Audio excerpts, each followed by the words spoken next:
Hello, welcome to Dungeon Dwellers Podcast. I'm your host, Justin.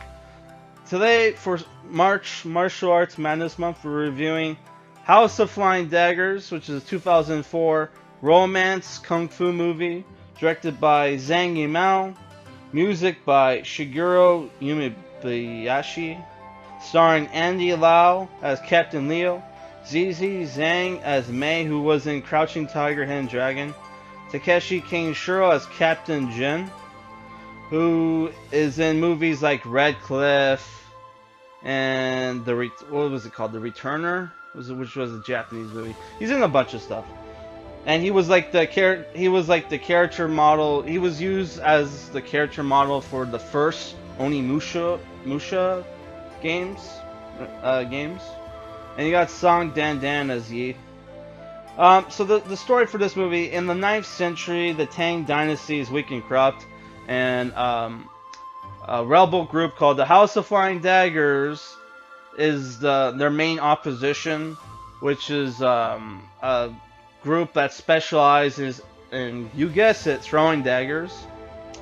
Right. So our two main characters is Captain Leo and Captain Jin, who are police who took down the last leader of the House of Flying Daggers, and is ordered by the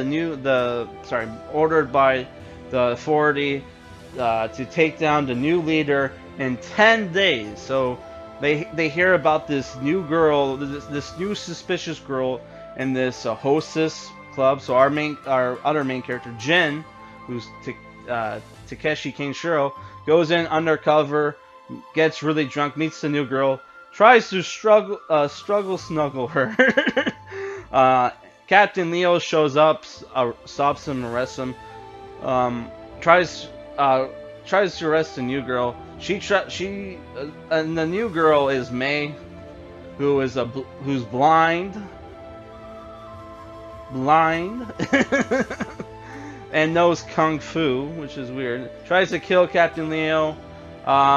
They arrest her, they capture her, and Captain Jin, who goes undercover again, rescues the blind girl, and they go on the journey to escape the army and the police, and to find the House of Flying Daggers, right? Right. Well, at the same time, they're getting pursued by like the army, and forces that don't know he's undercover, so he's forced into the position where he has to kill his own men.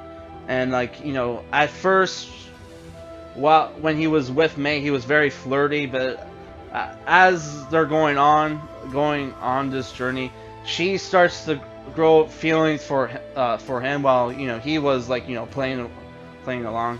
So I don't want to spoil too much, but I'll get into my likes and dislikes of the movie, and then I'll get into some of the spoiler stuff. So I really liked the action in the movie. I thought the main performances were great. Beautiful cinematography, right?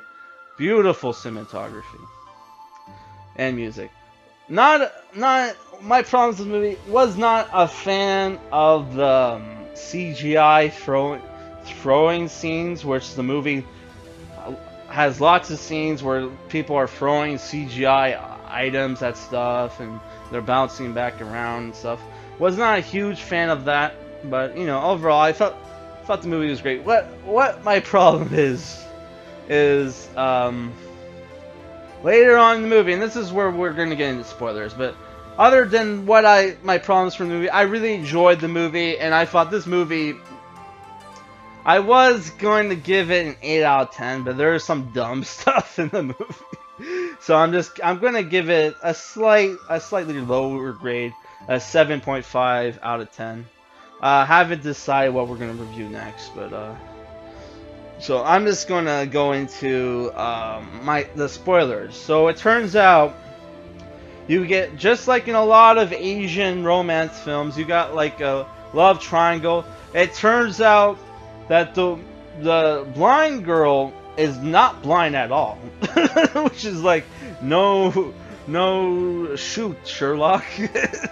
How does, and they were setting Jen up Leo is undercover House of Flying Daggers, who for 3 years has been infiltrating the government. Getting higher up.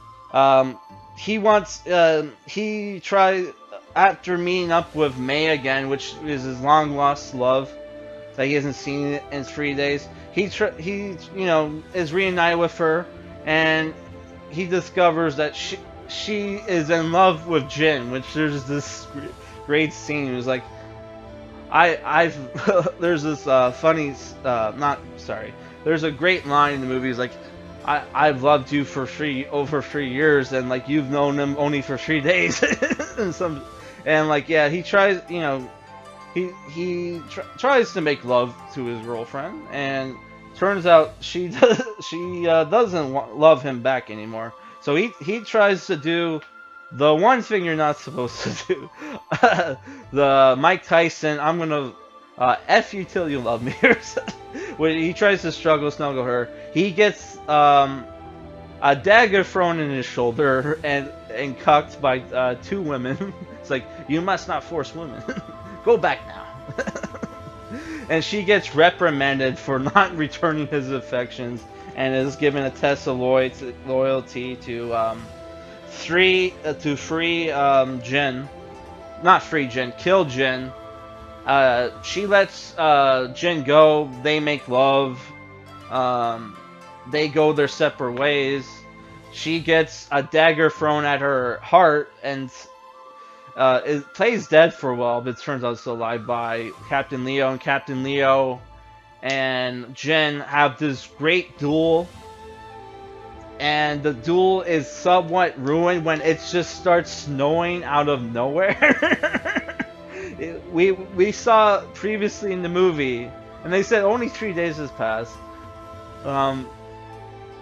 We saw there's a scene where there's flowers blooming and stuff, and now it just starts snowing, and it snowed to the point where it's blanketing the terrain, and these two guys are like having this massive duel.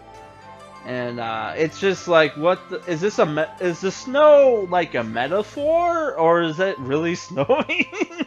And I know they were traveling north, and northern places tend to snow, but like, what the hell? This makes kind of no sense. I don't know if it was supposed to be a metaphor or not. And it turns out the girl was still alive, and she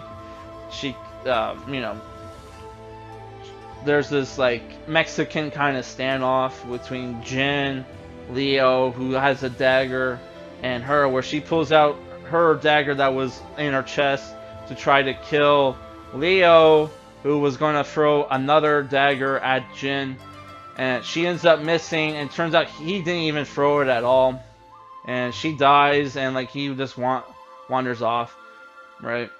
Which, how the other two guys... So it's like another movie where Zhang Ziyi, however you pronounce her name, character dies. But how are the other two guys who have had that massive duel still alive? Because there's a point in that duel where they just say fuck it. Where they don't even try to block their swords anymore. And are just hacking at each other. And you see them make contact. So how they're still alive... I don't know, I feel like the movie, like, everybody should have died, and we would have had a perfect ending. But no, like, the two guy characters survive and the woman character dies, which, realistically, they the way, they were hacking each other with their Chinese sabers, and they're still alive. That makes no sense. But whatever, I don't know. I still enjoyed the movie, but, like, that scene... Which looked beautiful, by the way, the snow when it started snowing and they're still going at it. But it's like, holy, what the hell? Like, where did all this snow come from? I don't know. I still enjoyed the movie, so I don't know. Like I said, I wanted to give this movie 8 out of 10, but it's a 7.5 because of that like really dumb scene. That I'm not 100% sure if it's like supposed to be real or metaphorical. Which, if it's metaphorical, I get it. The love of their life, both their love of their life is dead, and now like all this, the hope like hope and like happiness, and their life is gone, and now it's just like total like the winter is like a metaphor for like sadness and shit. So I kind of get if it's supposed to be a metaphor, I get it, but still like I don't know. So haven't decided what movie we're gonna review next because uh I don't know. Maybe we'll check out Grandmaster, but that's kind of like that's like a 1920s movie, so I prefer to keep it to Wuxia themed. Wuxia movies, but I don't know. You know what? Screw it. I was gonna review Violet, Ultraviolet for this month, which I watched it. It was terrible. I didn't even want to make a video on it. So like, screw it. I was gonna break the rules anyway. Why don't tomorrow? I'll watch the movie I've always wanted to watch for a long time that I picked up recently in my martial arts movie DVD slash Blu-ray pickup. We're gonna review next for Martial Arts Madness Month, Jet Li's Unleashed, which hopefully this DVD works. So I did buy it cheap at a used DVD place. Yeah, so I don't know. I'm looking forward to that, and guys, check out my playlist, check out more movie reviews, and if you like my stuff, like, comment, and subscribe. And Google Play and like Netflix has a good collection of kung fu movies. So if you have any suggestions for what movies we should watch and review for Martial Arts Madness Month, let me know in the comments. All right, guys.